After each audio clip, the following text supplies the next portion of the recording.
Well, thanks for having me today. It's kind of my first time doing a webinar, so we'll see how well my presentation skills come across online. But I'm going to give you, I guess, a talk which is tips and tricks that I've learned over my years of doing public speaking, lecturing, doing conference presentations, running workshops and those types of things, but also things that I've read and being in contact with people who run TED Talks. And so they give a lot of information on how to do good public speaking. So I've also drawn upon some of their information. And I'm really hoping that this will give you some confidence and give you some, I guess, strategies on how to do a great oral presentation, and hopefully your next conferences or presentations won't feel as daunting if they are things that you don't necessarily always look forward to doing. So I guess I just wanted to start. It's often something I talk to with students is that strong communication skills is actually the #1 skill employers are looking for in an employee, and that's both verbal and written. And I think it's something that people don't realize you have to practice, and there's actually a skill to being a good communicator, and it's not always something that comes naturally. There are some people who are born with these amazing natural communication skills, but for a lot of other people, there are things that you do need to practice and learn and improve and continually reflect on to see how you can get better. So just to give you some context, I first started doing public speaking in a church context. So I grew up in churches and I was running youth group activities and I started preaching. And I think that was a very good learning situation for me because often there'd be 200 or 300 people in the congregation that I'd be preaching to. But it meant that I learned how to do presentations that were an hour long. Sometimes they were 30 minutes, sometimes they were 40 minutes, and how to prepare for that. And I think after that, I wasn't scared of anything because, you know, when you're presenting in that kind of forum, it is you're front and center, you're often speaking by yourself. There are no PowerPoint slides often. And so you really do have to rely on your own ability to do verbal communication. And so that was my starting point, which meant that as I came into my university work, I was able to draw upon some of the skills that I learned in that context. So to start with, I think the #1 thing that you really need to be conscious of and really think carefully about is to know your audience. So you will tailor your presentation depending on who your audience is. So if I'm presenting to a small group of people and we're sitting in a kind of smaller space around a table, that type of presentation style is quite different to if I was at a conference and I was presenting to a big auditorium of people, or if I was at a conference and I was presenting to a smaller room of people, or if I was presenting at a town meeting, as in Gilmore Girls, or if I was teaching or running a tutorial, or if I was actually doing a video or filming situation where it's one-on-one with a camera. So knowing who your audience is and what kind of process you're, I guess, speaking into is really important. Also part of your audience is who are they? Are they academics? Are they clinicians? Are they students? Are they the public? Because you're going to need to tailor how your language is based on who your audience is.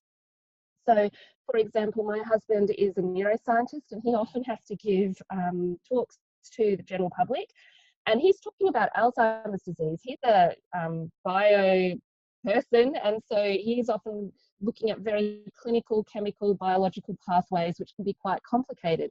But when he speaks to the general public, he will use a lot of metaphors and try and help the audience understand it in terms of ice cream flavors, and just being really creative in that instead of being too technical. But then when he recently presented at a dementia forum, he knew he had to sell his research to people who were top in their field in dementia research, and therefore he did need to present the very technical aspects of it, the pathways, what was happening, what his hypothesis was, and why he thought that was important. And so his language and the style of presenting was very different. The other thing that you need to think about, and this is before you even start preparing your presentation, so you think about your audience, you think about the context in which you're going to be speaking to, and then you also need to then build the need for people to listen. So one of the things that I find incredibly frustrating when I go to conferences is everyone starts their conference presentation the same way, which is basically like this. Hi, my name is Darshini Ayton. I'm from Monash University, and today I'm going to be presenting to you on the Dementia Registry. This is an outline of my talk. First, I'll give you some background, and then I will give you some methods, and then I'll present to you briefly some results, and then a conclusion, and then our next steps. And it is the most boring start to a presentation ever. I think, and the thing is, it's also very repetitive and it's a pattern. So everyone expects you to do that. So sometimes it is really good to kind of take people by surprise and present it differently. And the way you need to do that is to build the need for someone to listen to your presentation. Why should they spend the next 10 minutes, 20 minutes, 30 minutes, 40 minutes, an hour actually listening to you? So know your hook. And your hook, what on earth is this? This can be a compelling statistic. So you might say something like, 90% of you are going to die. I know that's not true, so don't make up a statistic, but according to your research, find a compelling statistic and put that in as your start, and then say, hey, my name is Darshini Ayton, and I'm going to tell you more about this statistic, so that people are already engaged. You can start with a story or an anecdote. So set up the background to your project or why you're doing it. You can also start with a case study. So you might start with a story or case study and say, hi, this is Betty. Betty has been in hospital for 10 days. She came to hospital with a hip fracture, and then you talk them through that. So they start to go, oh, there's a human side to this, and I'm going to want to listen to it. You can start with a newspaper article. If there's something that has been really popular in the media recently, use that, harness that, and use that in your presentations. Put up pictures from the newspapers to kind of demonstrate that this is something that the public are talking about.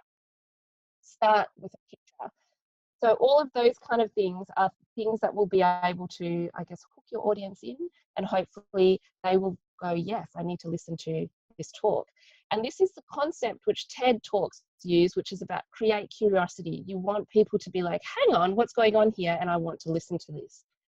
Now, one of the things that you might be going, well, I don't know what my hook is. And so a way that you can find out what your hook is actually, if you're a researcher, if you're a student, you're doing a thesis, you're working as a research assistant, there should be a problem statement for your research project. And so this is kind of a formula for writing a problem statement. I'm not saying that you need to use it, but when you've written a problem statement, that's not what you write, that's not what you say at the start of your presentation.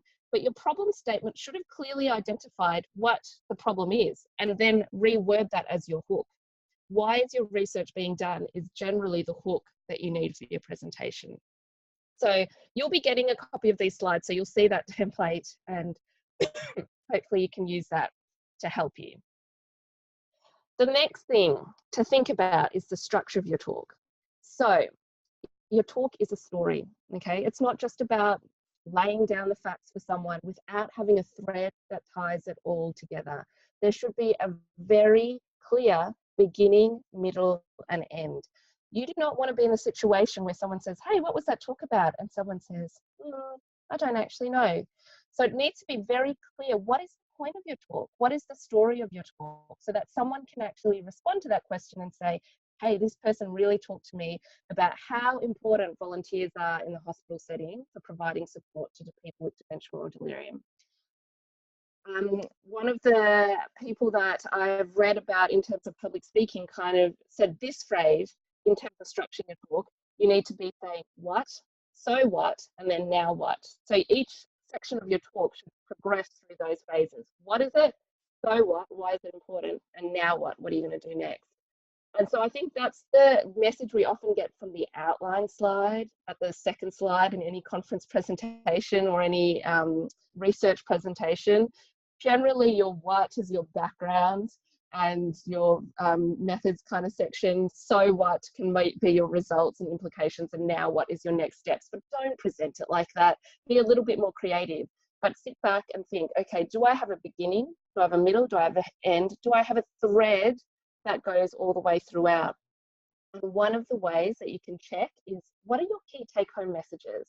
And does your talk actually get there? So if I have key take-home messages at the end of my talk, they should be able to match up with what I was presenting at the start of my talk. So if I've presented a problem, my key take-home messages should build on that. They either help define the problem more, or they tell me what we need to do to solve the problem, or they say these are the gaps that I need to address going forward, okay? And so my key take-home messages should link with how I began my talk. And ways I've seen this being done well is when someone has presented a case study at the start and then they present the same case study at the end, but they put in the solution or they put in the implications at that end case study, or they've built that story at that end point. So that's just another thing to think about. I think the other thing to be conscious of is focus only on one idea, because you're not going to be able to do the beginning, middle, and end for multiple ideas, okay? So think about what is the main idea you need to communicate, and particularly think about this in relation to who your audience is, where you're presenting, and how long you've got. If you only have 10 minutes, do not try to present too much content in that 10 minutes. Focus on one idea and present that meaningfully and well. So for example, this is from a TED Talk, and this was from Robin Murphy, and she'd done heaps of projects on robots, and it would have been very easy for her to go, here's one project on robots, here's another project on robots, here's another project on robots, here's another project on robot, and for people to be going, how do I make sense of all of this?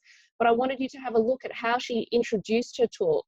So she said, robots are quickly becoming first responders at disaster sites. Now there's your hook. That's interesting. I've never seen a robot at a disaster site, so already I'm curious and I'm intrigued. Working alongside humans to aid recovery. The involvement of these sophisticated machines has the potential to transform disaster relief, saving lives and money. So that's your why. Why is this important? I'd like to share with you today 3 new robots I've worked on that demonstrate this. So she's not saying, I'm going to take you through the details of every single project I've done. She's like, I'm just going to talk to you about 3 new robots. She's presenting her research, but she's presenting it in a way that is engaging and captivating, and it's also focused. She's focusing on an aspect that she's going to present to them. So hopefully that makes sense. So what are the most important aspects? Also, understand the time limit. So this is another thing I've seen, and I've recently come off being on the conference advisory committee for the Public Health Association of Australia Prevention Conference, which ran last week. And we had talks that were 10 minutes long, 6 minutes long, 3 minutes long. And then we also had these roundtable discussions, which were a totally different type of talk. Now, it was very interesting watching some of these presenters where they tried to fit a 10-minute talk into a 3-minute talk, or they tried to fit a 6-minute talk into a 3-minute talk. And so instead of cutting down their talk to fit in, they just talked faster. Now, that's not an effective communication technique. So understand the time limit and how you're going to need to tailor your talk for that time limit. And then time each section of your talk. So you should have structured your talk beginning, middle, and end, and time each of those sections discreetly, so you understand how long you're spending on each aspect. And then you will be in a better position that if you had to skip a section of your talk, you could actually do this. So when I was given a 3-minute talk to do, when I was expecting actually to have done a 6-minute talk, but I got slotted into a different time frame and I was filling in for someone and I had no idea what was going on. And so I needed to do this talk on the fly. But I had structured my talks. I knew that there was a beginning. I knew what I was going to present in terms of building the need and the importance of the talk. The middle was going to be kind of how we did it. And then the end was about, okay, what worked and what we were going to take forward. So I thought, okay, what was the most important aspect of the talk? Actually, the beginning and the end. No one actually cared about how we did it. And so I cut out, I was able to just extract the middle section and focus on the beginning and the end and present that. I'd already known how long that was going to take, and it worked fine. So the more you do this and you kind of block your talks, the more you're going to be flexible and adaptable to be able to present in any situation and circumstance with the material you've already prepared. This is Brene Brown. She's one of my favorite people in the whole entire world, and she does some amazing talks. So she did one of the most watched TED Talks, and it was on the power of vulnerability. Recommend that you watch that talk. But this is her advice after she'd given that talk. So plan your talk, then cut it by half.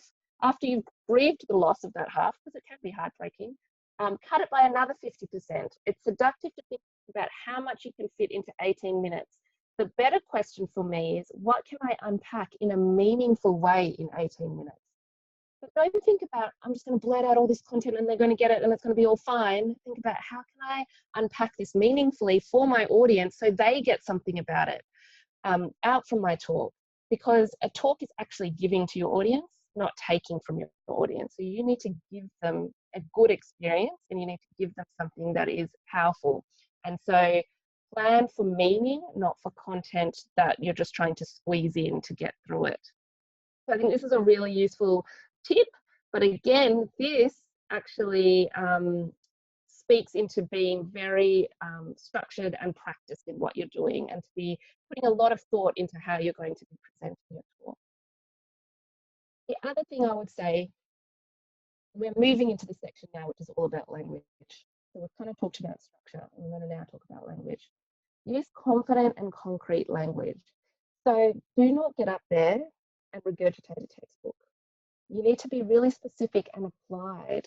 So move from the abstract to the concrete. So the abstract would be, for example, when I'm talking about my methods, and sometimes you go to conferences and they're total methods conferences, and so they want you to talk about your methods, but don't get up there at a methods conference and say, I did qualitative research and I did qualitative analysis. It's like, what is that? And so give examples, make it concrete, be specific, and apply it to your research area so that people understand what you've done and that they can make sense of it. And you'll get better questions because of that, because people actually understand what and how you did something. So use confident and concrete language. Do not be vague or fluffy here. Now, we're not going to watch this video, but you'll see it up there, and it's something I will highly recommend that you Google later. But one of the techniques that a lot of good public speakers will use, and when you start listening to them, Barack Obama, Oprah, Waleed Ali, all of these, Brene Brown, they use this process of repetition, repeating a word, repeating an idea throughout their presentation. And so you start to go, oh, this is my hook, bringing me back in each and every time. With this talk, Waleed Ali was talking about a gun shooting that happened in the US, in Las Vegas, and he had this phrase, this will happen again. And he used it at the start, this will happen again. He used it throughout as he presented data. He presented a lot of data on gun shootings and numbers of people who'd been killed and responses from people, and he had graphs, and he just kept saying, this will happen again, this will happen again, this will happen again. He presented it all throughout, sharing stories and video clips, this will happen again, this will happen again. And he finished with it, this will happen again. And so all the way throughout, we have this beautiful storytelling actually, but it has a hook that is carrying it all the way through. So I think that is something to take into consideration. It may not be something you do all the time, and it may be only suited to some types of presentations, but it is it's just a speaking technique that you might want to consider. So here is something which often trips up researchers, is we go, oh, we've got to give a presentation. I'm just going to cut and paste from my paper into my talk, and then I'm just going to deliver that. Now, we do not talk the way that we write. Well, I hope we don't, but we write very academically and in longer sentences and in more complicated language than we would often speak. So on the screen here, you will see cut and paste from, I think it was either a grant or a paper. And if we look at the first few sections, so if I was to try and give this as a presentation, let's see how it would go. In-hospital falls are the most common adverse event in the hospital setting, and the World Health Organization, who define falls as inadvertently coming to rest on the ground, floor, or other lower level, excluding intentional change in position to rest in furniture, walls, or other objects. Can you see it's like already difficult for me to try and spit that out? So you can take this, I'm not saying don't use this content, but simplify it. In-hospital falls are the most common adverse event in the hospital setting. What is a fall? The World Health Organization defined falls as inadvertently coming to rest on the ground, floor, other lower level. I probably also still keep changing that sentence. In-hospital falls are a challenge. In-hospital falls increase hospital costs, patient length of stay, and decreases patients' quality of life, and continue. So simple sentences are easier for you, they're easier for you to learn, and they're easier for people to execute. Gestures and voice. So I use my hands a lot when I'm speaking, and I know some people don't, and sometimes you can use them too much. So it is something to be conscious of, but you want to be dynamic in your presentation. No one enjoys listening to someone who's monotone and boring. So hand gestures are a way of communicating things. And so you can actually practice hand gestures you want to use throughout different areas of your talk. So use that. change the pace of your speaking. So go fast, go slow. You can also change the volume of your voice, go loud, go soft. Try and avoid so's, ohs, extra, etc. Do not say etc. in a talk. I went through a stage where I was starting a lot of my sentences with so, and so I almost did it again. Be conscious of that and just reflect on that and try and practice not doing that. And don't be afraid to pause. My honours supervisor gave me that advice to try and avoid saying just pause and then continue.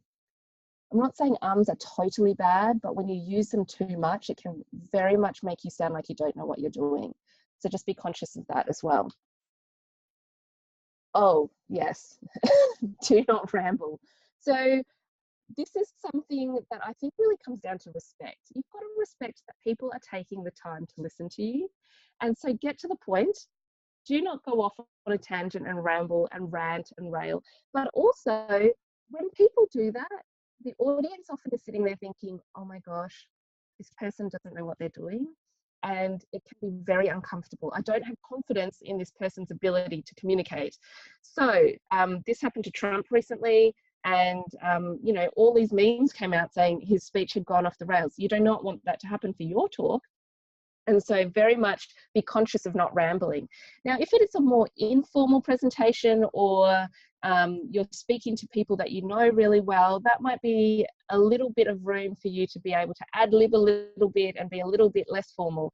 But if you're speaking in a much more formal atmosphere, just be very conscious of not rambling and being rehearsed, but not sounding too rehearsed, which we'll talk about in a moment, and being very conscious of respecting the time of the people who've come to hear you talk.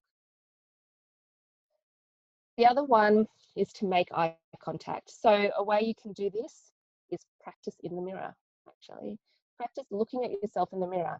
So when I was giving this talk recently to students, and I was saying, memorize your talk, you know, don't use notes because that means that you're just looking at your notes and you're not making eye contact.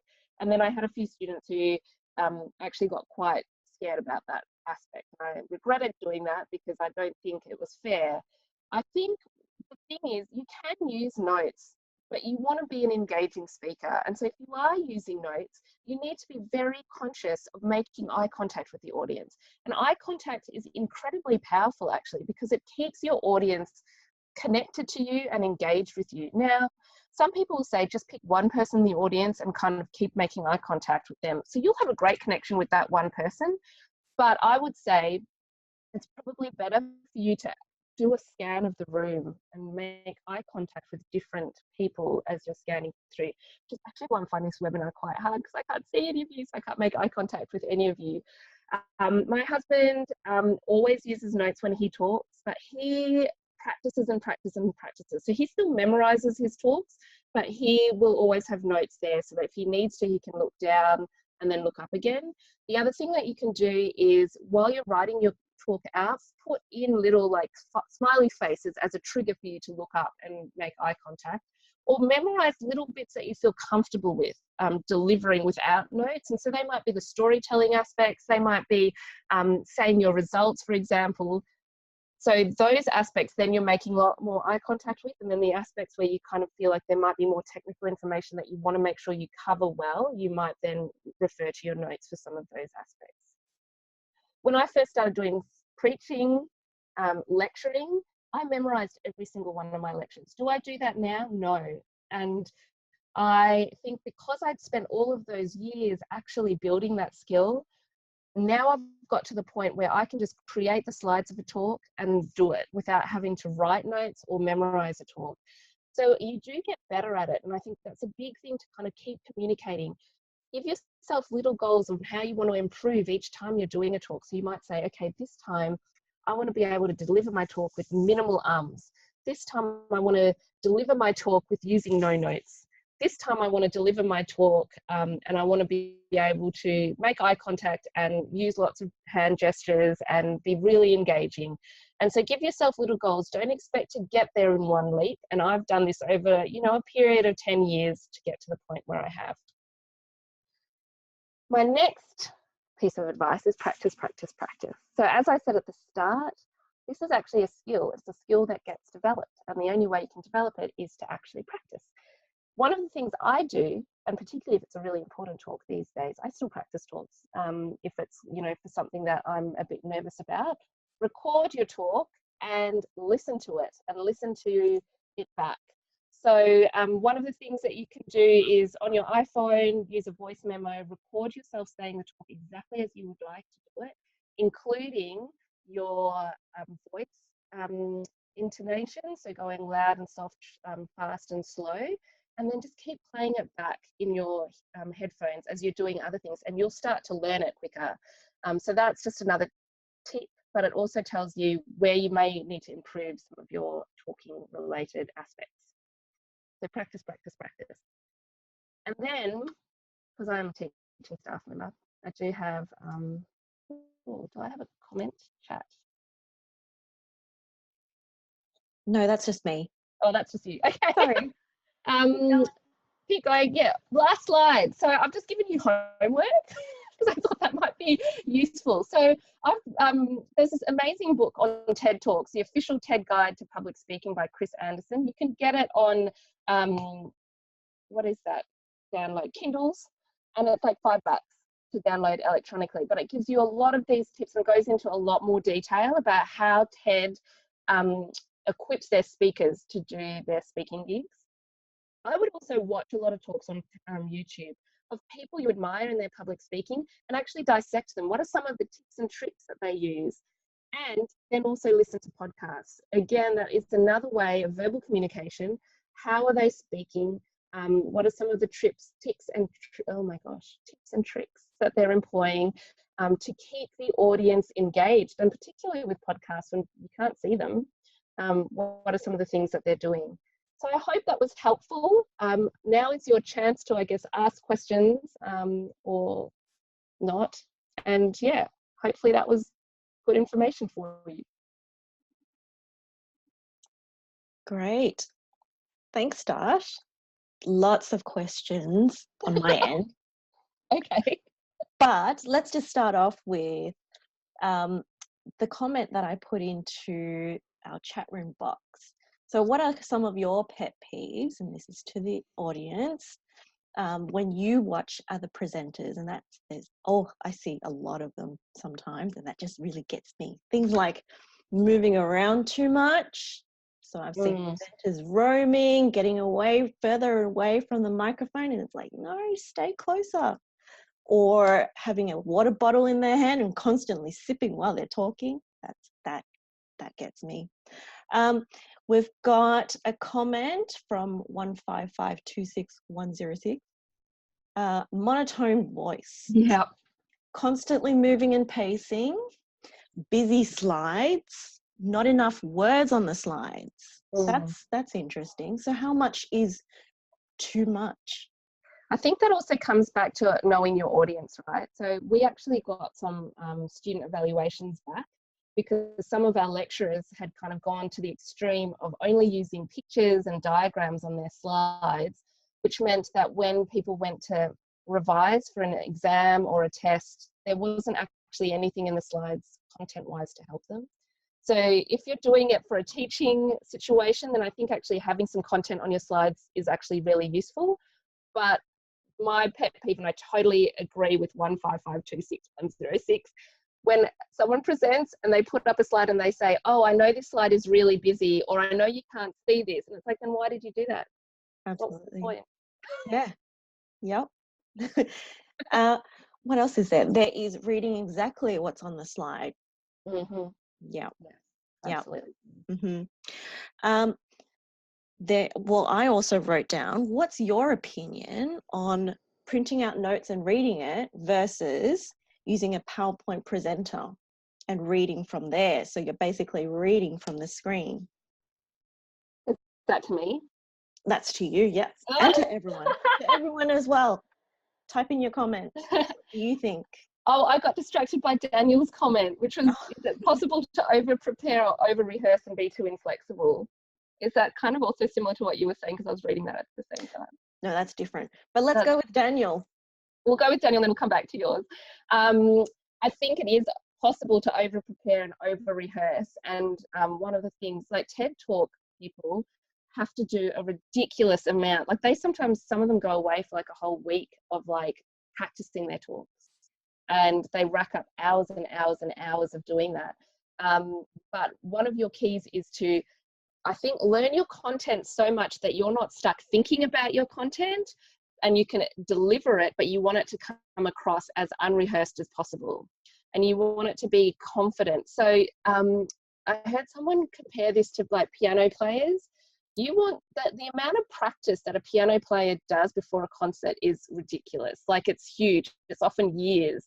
But when they actually sit there and play it, you know, it looks seamless and beautifully put together, and the audience has confidence that they're going to actually play the piece well. And that's what you want, but you don't want it to be too inflexible. And I think that's where blocking your talk and understanding the different segments of your talk means that you can be a bit more adaptable and flexible depending on what happens on the day. Yeah. There's also a couple more comments. So too many words on slide, reading from slides. Huge tables from Leslie Halls. Yes. Can't see anything, and speaker only talks about 2 figures. Oh, yeah. Yeah. Yeah. Yeah. 100% agree. Be creative in how you present your slides. Well, there's a whole nother talk on how to do like presentations, like the slides behind your presentation. Absolutely. Yeah. So going back to my original question, which was to compare printing out notes and reading from those notes, or using a PowerPoint presenter slide that's shown on the screen and reading from that screen. What's your opinion? Do you think it's better to be reading, like if you need that support, reading from that screen, so you are at least kind of looking in the vicinity of the audience? Yeah. Or is it the same?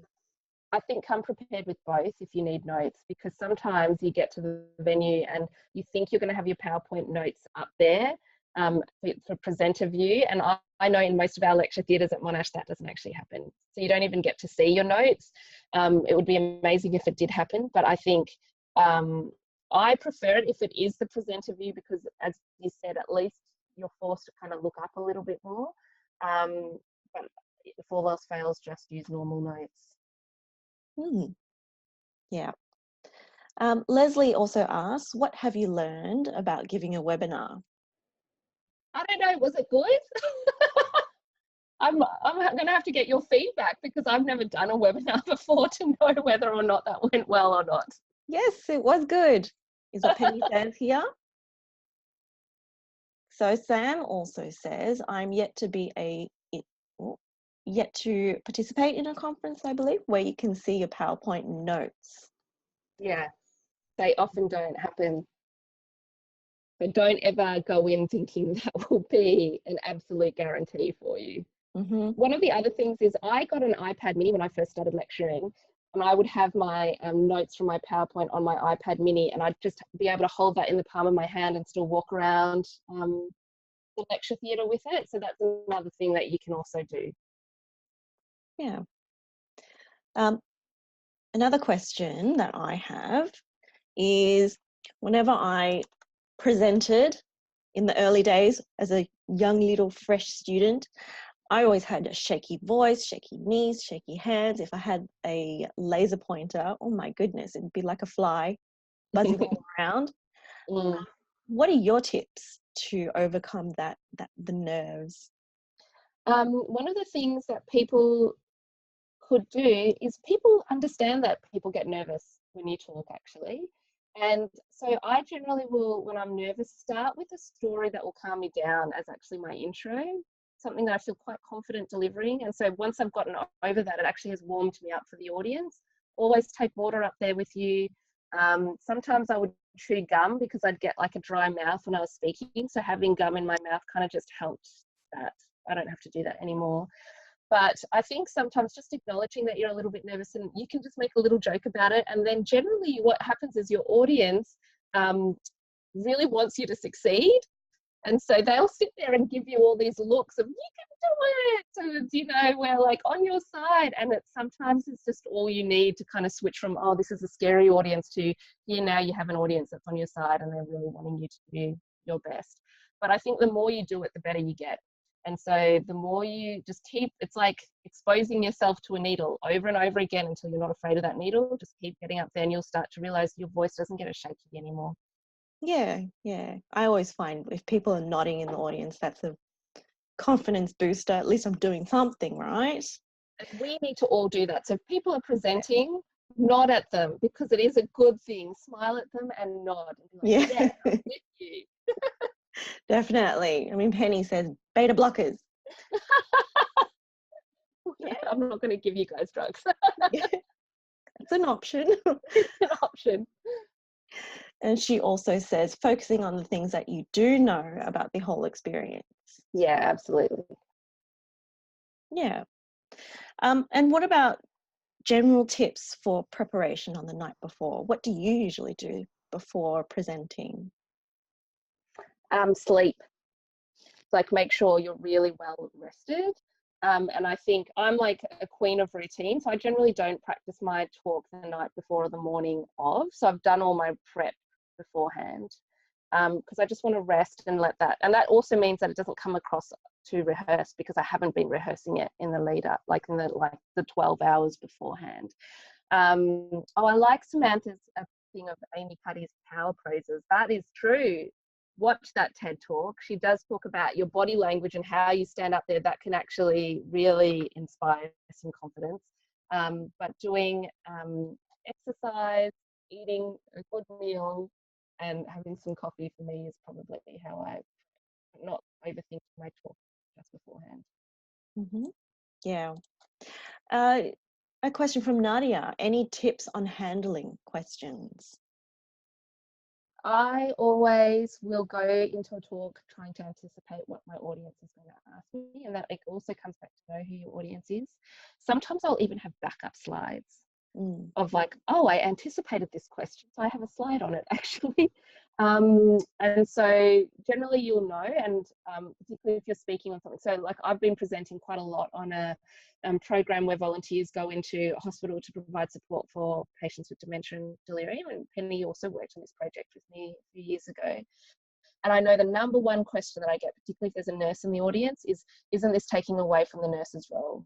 And so I will always prepare a response to that. I'll prepare slides to that. I'll prepare stories from nurses on how these volunteers have been helpful and how they've appreciated that additional support. And you know what? I also think sometimes if you don't know the answer to a question, just say, I don't know the answer to that, and it's a great question. I'll go away and consider it. That's totally fine. Because sometimes I think, particularly in academic conferences, people can like have an agenda with the questions that they ask, and you may not have been able to anticipate all of that, and they may be coming from a totally different opinion or perspective to you, and that's okay. Are there any other phrases not to say, not to mention when you're asking or answering a question? Big no. I think you always just, so I get sometimes some real doozy questions, and I'll say things like, oh, you know, I really, thank you so much for that question. I always thank someone for their question. And, you know, I think that's a really interesting comment or question that you've raised. I would love to talk to you more about it. Can we chat after this presentation? And then we generally, you know, will exchange business cards. And even if I've thought that person is an absolute jerk because they've kind of tried to like bring me down in a presentation, often by doing that, it shows to the audience that you're confident in being able to address them and deal with them, but also that you're then building kind of a relationship and hopefully a partnership with people who may have different views to you. I don't think there's anything totally wrong, but I think don't cry. I've seen that happen a few times. Oh no. Don't be a deer in headlights and just be like, or for students, don't look to your supervisor and say, hey, please, can you answer this for me? Oh yeah. So I think just have a few things equipped up your sleeve. And generally, conferences don't have that long to ask questions. I think if you're doing a PhD panel, you might get more, but think about it. What was your panel going to ask you questions on? Generally, your methods. Generally, whether or not it's feasible to be done in the timelines that you've got. And they might kind of ask you questions around, you know, how you're going to present or interpret your results. So you can kind of anticipate those types of things beforehand. Yeah, and Leslie also made a comment here. He says that the chair should also assist with hostile questioners. Exactly. Yeah. And Yeah. I've actually, as a chair, sometimes said to someone, where's the question in your comment there? Because they've just gone on a rant. So, you know, hopefully you'll have a good chair. Yeah, definitely. Any other questions? Doesn't seem like it. It's a little bit quiet. That's okay. If you do have any other questions, feel free to contact us. So you've got our email, so you can get in touch at any time. And I might just stop this share.